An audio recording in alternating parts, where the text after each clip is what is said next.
ciclovias não poluem, são uma bênção para a saúde e uma maneira barata de se locomover. Mas enquanto nos países desenvolvidos as bicicletas são um meio de transporte cada vez mais popular, no Brasil ainda é um perigo pedalar pelas cidades. Neste Palavra Aberta, vamos falar sobre os projetos que podem mudar o Código Brasileiro de Trânsito para reduzir os acidentes com ciclistas no país.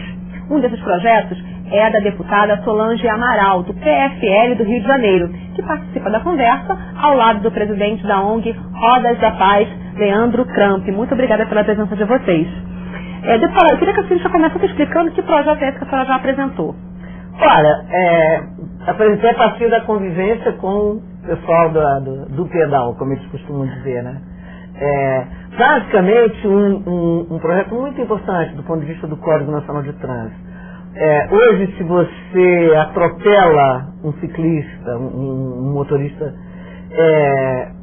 não, é um crime chamado crime culposo, quer dizer, a justiça entende que aquela pessoa não teve o objetivo, não teve a intenção de matar. Ocorre que a pessoa que pega um automóvel, depois de ter bebido não sei quantos, caminha perigosamente numa área de adensamento, ou numa ciclovia, ou na rua, e atropela alguém ou mata um ciclista.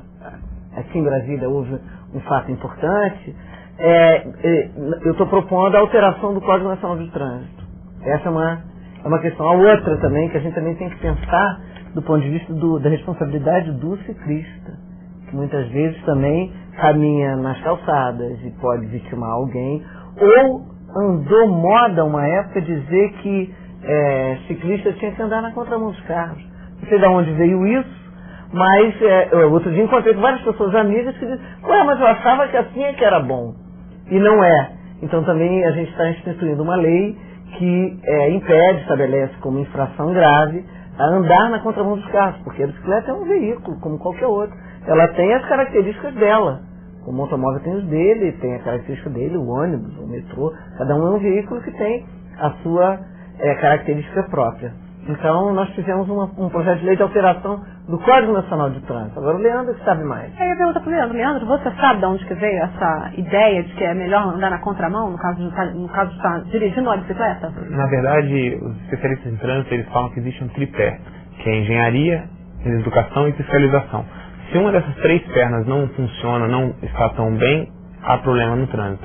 O que acontece a gente vive uma sensação de impunidade muito grande. Hoje, tanto o motorista quanto o ciclista, ele sai no trânsito com a sensação de impunidade. Então não é à toa que jovens e adultos bêbados em excesso de velocidade, na contramão, trafegando pelo acostamento, fazendo manobras, competições automobilísticas não autorizadas, eles têm essa sensação de impunidade. Todo mundo hoje sai, vai ao bar, vai ao restaurante, vai à festa, bebe e volta dirigindo para casa, mesmo sabendo que é proibido por lei, porque sabe que não vai ser punido. O ciclista, ele se vê numa situação meio que mato sem cachorro. Por que acontece? Ele está numa guerra, e ele é o lado fraco da corda. Uma das falsas sensações de segurança é você estar vendo o seu agressor. Então, na verdade, o ciclista, quando ele anda na contramão, ele está achando que está em segurança por estar vendo o trânsito e acha que pode se livrar de qualquer inconveniente. Mas o que a gente sabe, na verdade, é que o trânsito, ele tem um raciocínio, um sentido único. Então, um exemplo rápido para entender, alguém que está numa via não tão preferencial, uma via secundária, ou num posto de gasolina, e vai entrar numa avenida, ele olha sempre para o lado esquerdo. E aí, se o trânsito é rápido, então, ele olha para o lado esquerdo, deu uma brecha, ele acelera rápido. E se o ciclista vem na contramão pela direita, ele vai acabar sendo colidido. Então, na verdade, é o motorista que tem que olhar para o ciclista. E por que isso? Porque o Código de Trânsito estabelece, o maior tem obrigação em proteger o menor, o motorizado não motorizado. Então isso é uma coisa óbvia, é a coisa da boa conduta social, né? Então o andar na contramão era uma falsa sensação de segurança que o ciclista tinha. Agora, o interessante do seu projeto é que ele não pegou só uma mão, né? Pegou tanto quem está dirigindo um carro e o ciclista. Quer dizer, o que está denotando, o que está ficando claro aí, é que falta educação para o trânsito também para o ciclista.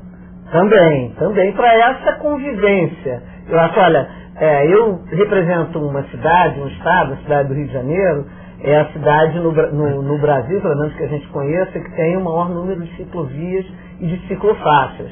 Não é uma convivência simples com os automóveis, com os pedestres, com táxi, com ônibus, não é uma convivência simples. Mas é preciso que o motorista compreenda, porque eu costumo dizer que os motoristas são selvagens. Quer dizer, às vezes, no Código de Trânsito ou nas obras públicas, eu fui secretária municipal no Rio de Janeiro, vivi isso, se cria cruzamentos que poderiam ser só travessias de pedestres, se cria cruzamentos porque se diz que um carro só respeita outro carro. Então, às vezes, é um perigo botar uma faixa de pedestre, veja o absurdo. É preferir botar uma faixa de pedestre, mas tem que criar a possibilidade do outro carro, porque aí o carro respeita. Fala-se muito isso, conheço pedestres, motoristas que não respeitam, né? Faixa de pedestre. Então eu acho que é um número imenso de mortes violentas no Brasil. Morte violenta não é só a morte do jovem do homicídio do tráfico de drogas, ou do 15, 24 anos, não. O Brasil tem números enormes de mortes por violência no trânsito. Então eu acho que a gente tem muito que avançar, muitas cidades já dão lições, né, para o nosso país, para as nossas cidades em que você tem atrás, vai um carro, vai uma bicicleta, vai um ônibus, vai um táxi, e todo mundo é veículo, só cada um com o seu jeito. Leandro, quando que surgiu a ONG Rodas da Paz? E queria que você aproveitasse e explicasse um pouco qual é a situação aqui em Brasília. A Rodas da Paz surgiu em 2003, após uma morte de um ciclista, que era um treinamento, era um ciclista atleta mesmo, mas a gente já percebia o elevado número de acidentes envolvendo bicicleta, em sua maioria bicicletas de trabalhadores e de estudantes que iam para a escola. Surgiu de um grupo de pessoas que andavam de bicicleta, ou tinham entes queridos que andavam de bicicleta, de várias camadas sociais e de várias profissões. Então eram jornalistas, engenheiros, servidores públicos, estudantes, atletas, de todos os níveis.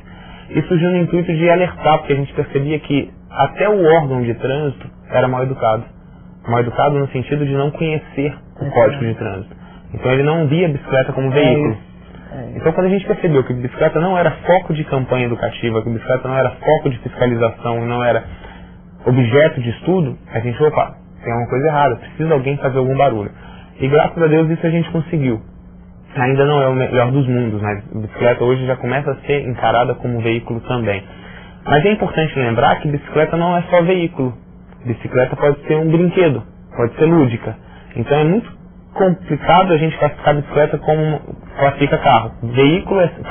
Automóvel é sempre um automóvel, independente se ele é um Uno Mille ou se é uma Ferrari, né? Claro. E a bicicleta não, tem a bicicleta da criança de 3 anos, de 5 anos, tem a bicicleta do atleta, tem a bicicleta do trabalhador e tem a bicicleta da senhora, que já não tem nem muito coordenação motora, os reflexos já não são mais tão apurados. Então a gente tem que classificar a bicicleta diferentemente. Então, o que a Rodas da Paz fez nesses 4 anos? A gente fez campanhas educativas, tanto para ciclista quanto para motorista.